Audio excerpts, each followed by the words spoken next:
ஸ்ரீமதே ராமானுஜாய நமக. ராமகுண பரிவாகத்திலே அடுத்த குணமாக ககவீரியவான் என்று வால்மீகி நாரத மகரிஷியினிடத்திலே கேட்கிறார். சௌரிய வீரிய பராக்கிரம என்று இந்த 3 குணங்களை சேர்த்து அனுசந்திப்பது வழக்கம். ககவீரியவான் என்று வீரியம் ஒன்றே சொல்லப்பட்டாலும் கூட இந்த மற்ற 2 குணங்களும் உபலட்சணமாக சேர்க்கப்பட்டிருக்கின்றது. ஆக இந்த சௌரிய பராக்கிரமங்களை எப்படி நமக்கு காண்பிக்கின்றார் வால்மீகின்னு சொன்னா, போர் வீரருக்கான ஆற்றல் திறமையானது எதிரியினுடைய சேனை எவ்வளவு பெரிதாக இருந்தாலும் மிகுதியாக வந்த பொழுதிலும் கூட அதை கண்டு சிறிது கூட அச்சம் கொள்ளாது இருப்பது, எதிரியினுடைய சேனைக்குள்ள அனாயாசமாக புகுந்து சண்டை போடுவது, அப்படி சண்டை போடக்கூடிய சமயத்தில் தனக்கு ஒன்றும் நேராதபடிக்கு அந்த சேனையை முழுதுமாக பொடிபடும்படி செய்வது. இது இந்த 3 குணங்களுமே சிறந்த ஆற்றல் மிகுந்த போர் வீரர்களுக்கே இருக்கக்கூடியதான திறமை என்று சொல்லப்படுறது. ஆக ககவீரியவான்னா இப்படிப்பட்ட லட்சணங்கள்லாம் யாரிடத்துல உண்டு அப்படின்னு கேட்பதாக நாம் கொள்ளலாம். கக குணவான்னு கேட்டு உடனே கக வீரியவான்னு கேட்கிறாரே, எதற்காக? எம்பெருமானுடைய சௌசீல்யத்தை மனதை அப்படியே கொடுத்து சித்தபகாரினாம்னு சொல்றது போலே மனசை அப்படியே அபகரிக்கும்படியான திருக்கல்யாண குணங்களை படைத்தவனான ராமனிடத்துல அத்தனையும் இழந்தவர்கள் நீர்பண்டமாய் உருகி இருக்கக்கூடியவர்கள் தாங்கள் உயிர் தரித்திருக்க வேண்டும் அப்படின்னு சொன்னா அவனுடைய ஆற்றல் மிகுந்த திறன்களை அனுசந்திப்பதுதான் அதற்கு ஒரே வழி என்பதனாலே ககவீரியவான் வீரியமுடையவன் சௌரிய பராக்கிரம வீர என்று சொல்லும்படியாக இந்த மேன்மையை அனுசந்திக்க வேண்டும் ஒருவர் உயிர் தரிப்பதற்காக என்று எடுக்கிறார். ஆக ககவீரியவான் ராமனுடைய வீர பராக்கிரமங்களை பல நூல்கள்ல நமக்கு காட்டிக் கொடுத்த பொழுதிலும் சுவாமி தேசிகர் மகாவீரன் ஜெய ஜெய மகாவீர என்றுதானே ராமனை புகழ்கின்றார். ஆழ்வார்களும் தங்களுடைய பாசுரங்கள்ல ராமனுடைய வீரியத்தை புகழும் பொழுது இலங்கை மன்னனை தொடைந்து பைந்தலை நிலத்துகக் கலங்க வன்னு சென்னு கொண்டு வெண்ணி கொண்ட வீரனே என்று திருச்சந்த விருத்த பாசுரம். அதுல மாசரு செய்த வாழறக்கண் நாளுலப்ப அந்நிலங்கை நீரு செய்து சென்னு கொண்டு வெண்ணி கொண்ட வீரனார் அப்படின்னு காட்டுறார். வீரனார் இலங்கையை பொடிபடச் செய்த வீரனார், ஆறால் இலங்கை பொடிப்பொடியா வீழ்ந்தது அப்படின்னு சொல்லும்படியா திருச்சந்த விருத்தத்துல வீரச் செயலை செய்தவனானவன் யார்? ராமன், சாக்ஷாத் ராமனே அப்படின்னு. மற்றவர்கள் கொண்டாடுவது இருக்கட்டும், ராவணனே ராமனுடைய வீரியத்தை கொண்டாடுகின்றான்னா எப்படி ராம வீரியத்தை கொண்டாடுகின்றான்? எல்லாவற்றிலும் காட்டிலும் எதிரியால வீடு தீட்டனும் கணக்குல ராவணனே என்ன சொல்றான்? வியந்து போய் கொண்டாடுறான். இப்படிப்பட்ட வீரியமா? வால்மீகி யுத்த கண்டத்துல சத்ரோஹோ பிரக்யாத வீரியஸ்ய ரஞ்சனீயஸ்ய விக்ரமைஹி அப்படின்னு ராவணனுடைய வாக்கு. ராமனை பிரக்யாத வீரியன், அசுர சூரன், சகாயன் அப்படின்னு சொல்லும்படி புகழ்கின்றானாம். தன் வாயினால போர்க்களத்துல சொல்றது அப்படிங்கிறது விக்ரமைஹி ரஞ்சனீயஸ்ய அப்படின்னு அவனுடைய வீரியத்தை அனுபவித்தாலன்னு இப்படி சொல்ல முடியாது. அதனால ராவணனானவன் இப்படி ரஞ்சனீயஸ்ய அப்படின்னு காட்டுறானாம்.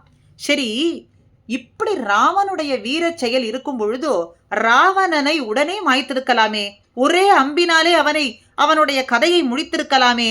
பின்ன எதற்காக இப்படி அவன் நிறைய நாட்கள் அவன் இருக்கும்படிக்கு செய்து போரெல்லாம் செய்து பின்ன அவனை கொன்றான் அப்படின்னு கேட்டா, இதுக்கு யுத்த காண்டத்துல 94வது சர்க்கத்துல சொல்றார்.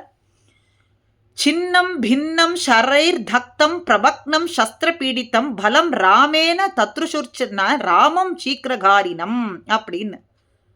ராமனாலே பலவாறு தகர்ப்புண்டு இருக்கான் ராவணனுடைய சேனை அப்படிங்கிறார். பார்த்தா அவனுடைய போர் எப்படி இருக்கு? ராவணனை முடிப்பதற்கு முன்ன, இந்த கேள்விக்கு முன்ன அங்க நடந்த போரை இங்கே விவரிக்கிறார். பார்த்தா ராமன் போர் செய்தது போலேயே தெரியலையாம்.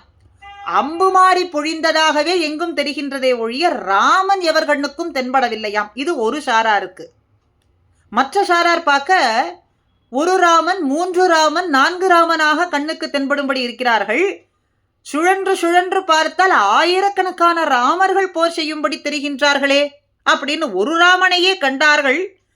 ஆயிரக்கணக்கான ராமனை கண்டார்கள். மற்றும் 3 விதமான ராமர்களை கண்டார்கள் அப்படின்னு பேசும்படியா இருக்கு. விசித்திரமான போர் தொழில் அங்கே நடந்ததாம். விசித்திரமான போர்னா ஒரு சாரர் ராமனையே பார்க்கலன்னு சொல்றார்கள், மற்றவர்கள் ஆயிரக்கணக்கான ராமர்கள்னு சொன்னா இது விசித்திரம் இல்லையா? அப்ப திருவாய்மொழியிலே நம்மாழ்வார் ஒருவர் இருவரோர் மூவரென நின்னு உருவுகரந்து உள்ளுந்தோறும் தித்திப்பான் அப்படிங்கிற பாசுரத்தை எடுத்து காட்டுறார். ஓர் இருவர் மூவரோர் இருவரோர் மூவரென நின்றது அப்படின்னா ஒருவர் இருவர் மூவராக தெரியும்படிக்கு நின்னு உருவுகரந்து உருக்கெடவாளி பொழிந்த ஒருவன் அப்படின்னு இந்த இடத்துல காட்டுறார். ஒருவனாய் போர் புரிய ஆரம்பித்து வேகம் மிகப்பட ஒருவர் இருவராய் மூவராய் தோன்றி ஆயிரக்கணக்கானோராக தோன்றி வாளி பொறிந்த அம்பு சரமே எய்தது போலே தோன்றும்படிக்கு இருக்கின்றது அப்படின்னும் இங்கே காண்பிக்கின்றார். பொல்லாதவனை கிள்ளிக் களைந்தானை சதுரமா மதில் சூழ் இலங்கைக்கு இறைவன் தலைப்பத்து உதிர ஓட்டினெல்லாம் இப்படி ஆழ்வார்கள் வாக்கு இருக்க, ராவணனை மாய்த்து விடும்படிக்கு அவன் நிமிஷத்துல செய்யக்கூடிய காரியமா இருக்க எதற்காக இந்த யுத்தம்? இப்போ இந்த கேள்வி. ராமனுக்கு அப்பொழுதாவது ராவணனுடைய சித்தத்துல தான் பகவத்வேஷமற்றவனாய் தன்னிடத்துல உடன்பட்டு ஜீவிக்க மாட்டானா உஜ்ஜீவிக்க மாட்டானான்னு ஒரு நசை.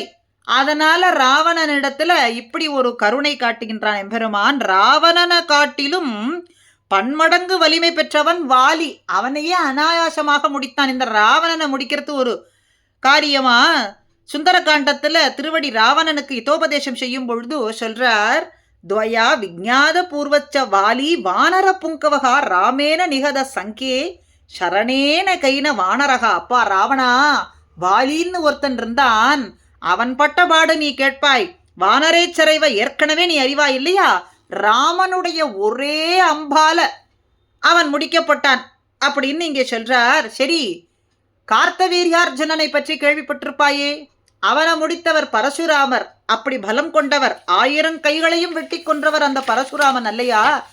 அந்த பரசுராமருடைய கர்வத்தை பங்கப்படுத்தினவர் ராமபிரான், என் சுவாமியானவர் அப்படின்னு ஹிதோபதேசம் எல்லாம் செய்கிறார். ஆக ராகவன் ராவணனிடத்துல இப்படிப்பட்ட ஒரு காரியத்திற்கு அவனை முடிக்க வேண்டும் அப்படிங்கிறதுக்காக இப்படி சிரமப்பட வேண்டுமா அப்படின்னு கேட்டா, சிரமப்பட்டதாக கதையிலே தெரிகிறதே ஒழிய அவன் இவரிடத்துல உடன்பட்டு மீண்டு வந்து உஜ்ஜீவிக்க மாட்டானாங்கிற ஒரு நப்பாசை தான் என்று இந்த இடத்துல பூர்வர்கள்லாம் காட்டுகின்றார்கள். சூர்பனக மூக்கருப்புண்டு ஜனஸ்தானத்திலிருந்து வந்து தன்னுடைய தமையனாரிடத்துல இந்த இதெல்லாம் சொல்லி தெரிவித்து புரண்டு அழுது அவனுக்கு ஒரு வராத கோபத்தை எல்லாம் உண்டாக்கி 14,000 சேனாபதிகளையும் சேனைகளையும் ராமனோடு போர் புரிய வேண்டும்னு அனுப்பினாள்.